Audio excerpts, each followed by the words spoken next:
Hello everybody, welcome back to another managed training video. Today we're going to be running through how to add a commercial tenancy into the system. So what you're going to do, very similar to how you add in a residential tenancy, there's just a few little extra details that you need to add in. But you're going to choose your commercial property, go to the lease tab and then select edit. Choosing your start date of the tenancy, so when the tenant is going to be moving in, and then how long the lease agreement will be for. So we do have up to 12 months as that option.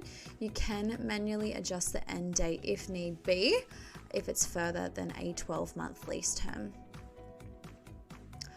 Then you're going to add in the send invoice in advance. So you can either choose between 30 days, which is our preset, or you can manually change that to whatever frequency or days in advance you want to have that send.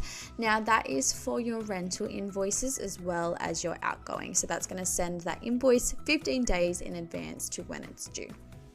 Has the tenancy lived in the property before? No. Is it on a month-to-month agreement? No.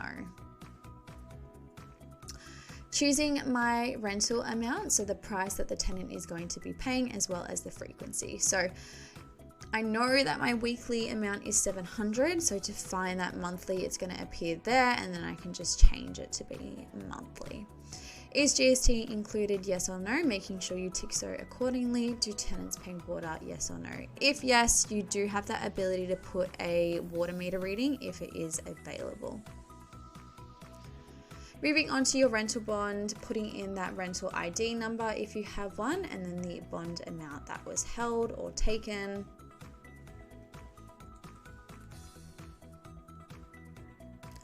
Choosing their first payment date, so this could be in alignment with their start of lease date.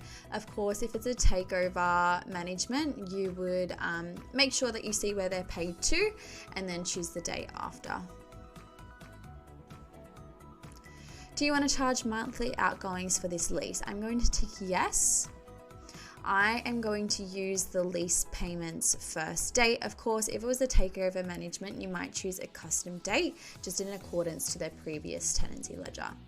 Does it include GST? Yes or no? Just ticking the correct option. Then you're going to add in all of your commercial outgoing bills. So we have these preset schedules.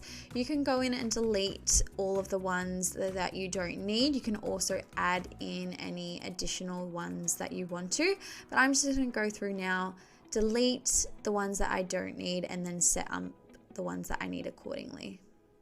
So I have gone in and deleted all of the ones that I don't need, and now I'm going to set up the ones that I do need. Now the monthly outgoings are based on an annual figure, so it's best to ensure that with your outgoings you're setting up the bills that you have the annual figure for. So for example, something like a body corporate or a fire levy or an insurance, something that you know is an annual charge, pop that amount in, and then what it's going to do is it's going to split it up into 12 parts, so for every month, and then charge them per month the yearly fee broken down into 12.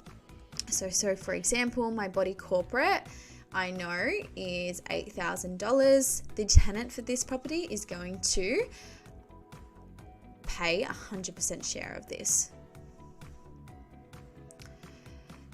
My cleaning for the year is $600. My tenant only pays 50%.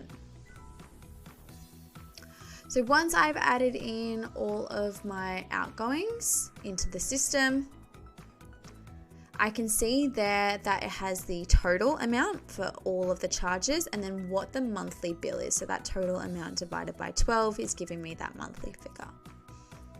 You can delete by selecting that rubbish bin. You can edit by choosing that pen to paper. You can also add in additional ones if you need to as well.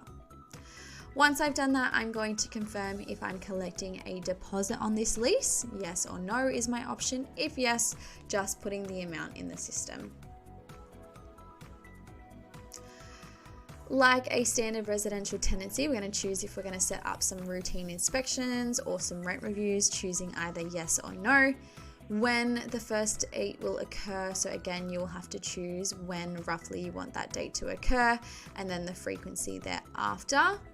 I don't want to set up a rent review here, so I'm going to tick no. Uploading my documents, I don't have to have them now to complete the workflow, but if I did have them, I would just choose that document and then upload it to the system. Entering our tenant's details. So for the purpose of this one, I am going to choose a company/trust as my tenancy, being a business. And it's going to pre-fill my information. I can then add additional tenants if I need to. Has that rental summary there, so just confirming all of the information that I have input is correct. Of course, at any point you can click these tick items, go through it and double check. Confirming that, I'm going to confirm that deposit and request it. So that deposit has been sent to me.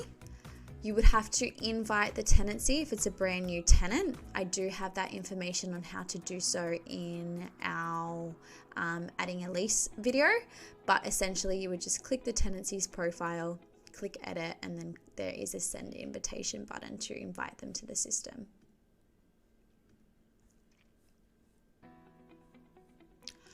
Once you've done that, the different layout with our commercial tenancies just compared to our residential one is that we have our rental invoices here.